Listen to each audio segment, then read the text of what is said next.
तो गाय को माता क्यों कहा जाता है? सामान्य जानवरों से कुछ विशेषता होगी तब तो गाय को माता कहा गया। और मैं क्या कह रहा हूँ? मैं कह रहा हूँ कि गाय को खिलाइए गेहूं, फिर वो बाहर निकलेगा, गोबर से उसे धुलिए, उसकी रोटियां खाइए। ये मैंने बड़े बड़े संतों से सुना है और मैंने खुद वो रोटियां खाई हैं। सुन तो लीजिए, आज ये प्रमाणित हो चुका है कि स्त्री और पुरुष के मिलने से बच्चे पैदा होते हैं, गाय का गोबर खाने से बच्चे पैदा नहीं होते हैं। कि आपकी ज्यादातर बातें ऐसे लगती है कि चुटकुले सुना रहे हैं आप, तो आप चुटकुले ही सुनाइए, समाज को भ्रमित मत कीजिए। क्योंकि आप 21वीं सदी में जी रहे हैं। आप यहाँ कैसे आए? रथ से आए हैं महाराज, या फिर कारवार से आए हैं? तो टेक्नोलॉजी का इस्तेमाल कर रहे हैं ना। आप बातें कर रहे हैं 5000 साल पहले की, द्वापर की, त्रेता की। हम सब लोगों ने पढ़ा है, हम भी हिंदू हैं, ठीक है। मैं ब्राह्मण आदमी हूँ, मैंने भी संस्कृत पढ़ी है। आप बातें करते हैं 5000 साल पहले की और चीजें इस्तेमाल। आपने घड़ी कौन सी कंपनी की पहनी है महाराज? हमें जो दे दिया जाता है महाराज, तो पहन लेते हैं। अगेंस्ट क्यों बोलते हैं आप? मेडिकल साइंस के अगेंस्ट बोल रहे हैं। आपने सिस्टम ही बदल दिया पूरा कि भाई गाय के गोबर खाने से बच्चा पैदा हो जाएगा या अभी मजा आएगा ना भिड़ो। तो दोस्तों, शुरू की क्लिप देखकर आप समझ ही गए होंगे कि आज की वीडियो किस टॉपिक पे होने वाली है। लेकिन उससे पहले मैं आपको ये बता दूं कि आज की इस वीडियो में इस अनिरुद्ध चार्य की पूरी तरह से बैंड बजने वाली है। क्योंकि इस अनिरुद्ध चार्य का ये कहना है कि गाय के गोबर खाने से बच्चे पैदा होते हैं। तो इस वीडियो को शुरू से लेकर एंड तक जरूर देखो और अपना कमेंट में जरूर बताएं। यदि गौ माता की कृपा से, गौ माता की सेवा से, गौ माता के आशीर्वाद से राजा दिलीप को संतान हो सकती है, लिखा प्रमाण है, तो हमारे और आपके संतान क्यों नहीं हो सकती गौ माता की कृपा से? लेकिन गाय की सेवा करना महाराज जी एक बात है, हाँ। और आप गोबर की रोटी खाने की सलाह गोबर की रोटी नहीं, मैंने खुद खाई है।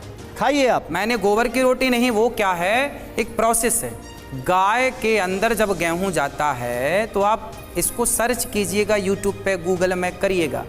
उस गाय के अंदर जब वो गोबर जाता है और जब वो गोबर गाय के अंदर गेहूं जाता है और वो गोबर के द्वारा बाहर आता है, उसके जो सामान्य गेहूं है और उस गेहूं को आप देखेंगे तो दोनों में अंतर होता है ना। और वो गाय कोई पशु नहीं है। गाय इसलिए हम सनातनी लोग माता कहते हैं, गावो विश्वस्य मातरः। तो गाय को माता क्यों कहा जाता है? सामान्य जानवरों से कुछ विशेषता होगी तब तो गाय को माता कहा गया।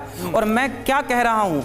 मैं कह रहा हूँ कि गाय को खिलाइए गेहूं, फिर वो बाहर निकलेगा, गोबर से उसे धुलिए, उसकी रोटियां खाइए। ये मैंने बड़े बड़े संतों से सुना है और मैंने खुद वो रोटियां खाई हैं। तो यानी इसका मतलब एक तरह से आप मेडिकल साइंस को चुनौती दे रहे हैं। भाई चुनौती हम नहीं दे रहे, हमारी गौ गाय माता के चुनौती दे गोबर रही है। का जो गेहूं है वो धुल के खाओ तो संतान की प्राप्ति हो जाएगी। ऐसा मैंने आप क्या कहना चाहेंगे? गाय के गोबर का जो गेहूं है उसे धुलकर खाओ तो संतान की प्राप्ति होगी, क्या है आपके हिसाब से? देखिए, पुरानी किताबों में तो बहुत सारी ऐसी बातें हैं जो मिथ्या है, पहले उनकी खोज करनी रघुवंशम को आप चाहिए। मिथ्या कह रहे हैं? आज सारी ये बातें महाकवि कालिदास की बातों को आप मिथ्या कह सारी देंगे? बातें साबित हो चुकी है। आपने पढ़ा रघुवंशम? हाँ, रघुवंश पढ़ा है, संस्कृत भी पढ़ी है। आप ये कहकर मत डराइए कि रघुवंश पढ़ लिया तो आप ज्ञानी हो गए। रघुवंश हमने पढ़ा है। आप बाबा सुन तो लीजिए, सुन तो लीजिए। आज ये प्रमाणित हो चुका है कि स्त्री और पुरुष के मिलने से बच्चे पैदा होते हैं, गाय का गोबर खाने से बच्चे पैदा नहीं होते हैं। ये सभी लोग जानते हैं। सबको बच्चा पैदा होना चाहिए, सबको बच्चा पैदा होना चाहिए। किसी को ऐसा क्यों कि नहीं पैदा होता है? आपके भक्तों से पूछ लीजिए बच्चा उनको कैसे पैदा हुआ। अच्छा ये बताइए, आपने कहा कि स्त्री पुरुष के मिलने से बच्चा पैदा होता है, तो सारे स्त्री पुरुष तो मिल रहे हैं, फिर भी क्यों बच्चे पैदा होने की इसलिए जनसंख्या बढ़ रही है, इसलिए जनसंख्या बढ़ रही है, इसलिए हम 150 करोड़ हो गए हैं। अरे भाई, फिर ये केस क्यों है कि गाय का गोबर खा के नहीं हुए हैं 150 करोड़? ठीक है, बात तो सही है। कि आपकी ज्यादातर बातें ऐसे लगती है कि चुटकुले सुना रहे हैं आप, तो आप चुटकुले ही सुनाइए, समाज को भ्रमित मत कीजिए। क्योंकि आपने केवल चुटकुले सुने, पूरी कथा सुनी कई लोग नहीं। गंभीरता से ले लेते हैं। ये 70 और 17 का क्या मतलब है? ये एक चुटकुला है। अभी हम कोई बात कहेंगे तो आप कह रहे हैं आप बचपने की बात कर रहे हैं, और आप तो बचपने से भी नीचे चले गए हैं। तो आप मुझे बड़ी छोटी सी अब एक मिनट एक सुन लीजिए। हाँ। एक आदमी अपनी शादी में दूल्हा नाच सकता है, दुल्हन नहीं नाच सकती।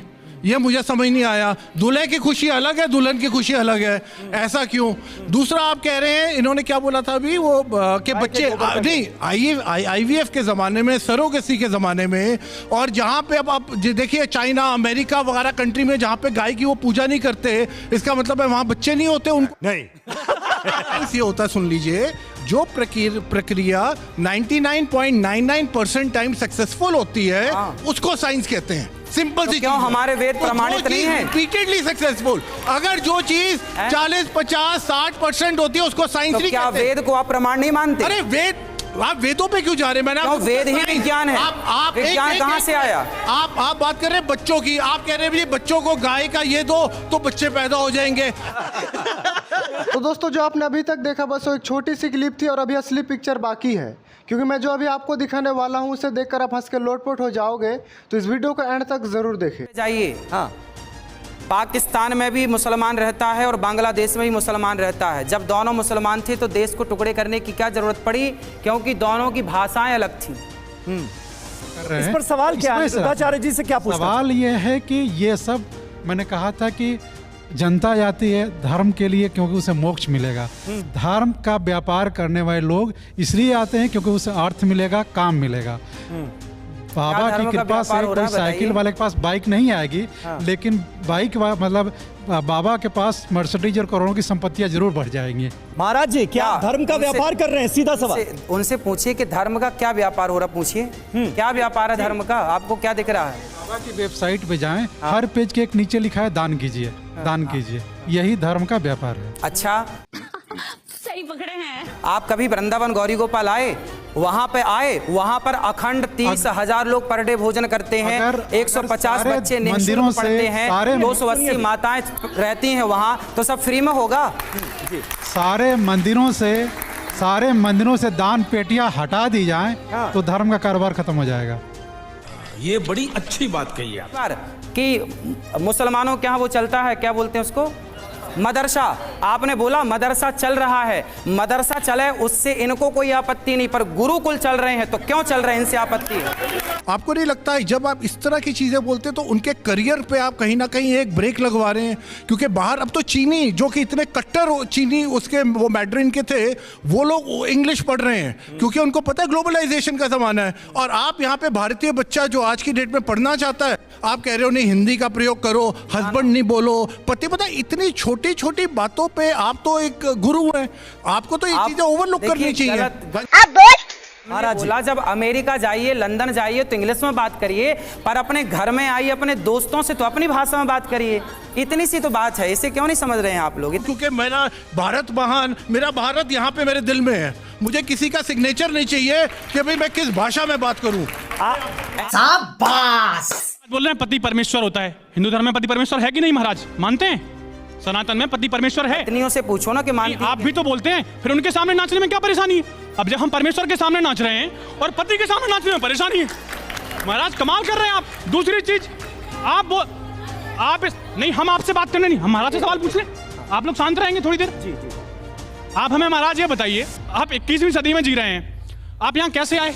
रथ से आए हैं महाराज या फिर कारवार से आए हैं? तो टेक्नोलॉजी का इस्तेमाल कर रहे हैं ना। आप बातें कर रहे हैं 5000 साल पहले की, द्वापर की, त्रेता की। हम सब लोगों ने पढ़ा है, हम भी हिंदू हैं, ठीक है? मैं ब्राह्मण आदमी हूँ, मैंने भी संस्कृत पढ़ी है। आप बातें करते हैं 5000 साल पहले की और चीजें इस्तेमाल। आपने घड़ी कौन सी कंपनी की पहनी है महाराज? हमें जो दिया जाता अरे है महाराज, तो करो, पहन लेते हैं। अगेंस्ट क्यों बोलते हैं आप? मेडिकल साइंस के अगेंस्ट बोल रहे हैं। आपने सिस्टम ही बदल दिया पूरा कि भाई गाय के गोबर खाने से बच्चा पैदा हो जाएगा या तो दोस्तों जैसे कि आपने देखा कि अनिरुद्धाचार्य का ये कहना है कि गाय के गोबर खाने से बच्चे पैदा होते हैं। बाकी आप इसकी बात को दिल पर नहीं लेना, बाकी हंसने के लिए सही है। और वीडियो पसंद आई हो तो वीडियो को लाइक एंड चैनल को जरूर सब्सक्राइब करें, क्योंकि हमारे इस चैनल पर आपको इस तरह की मजेदार वीडियो और इंटरटेनमेंट वाली वीडियो मिलती रहती है। और जल्दी मिलते हैं नेक्स्ट वीडियो के साथ, तब तक के लिए अपना ख्याल रखें, बाय बाय।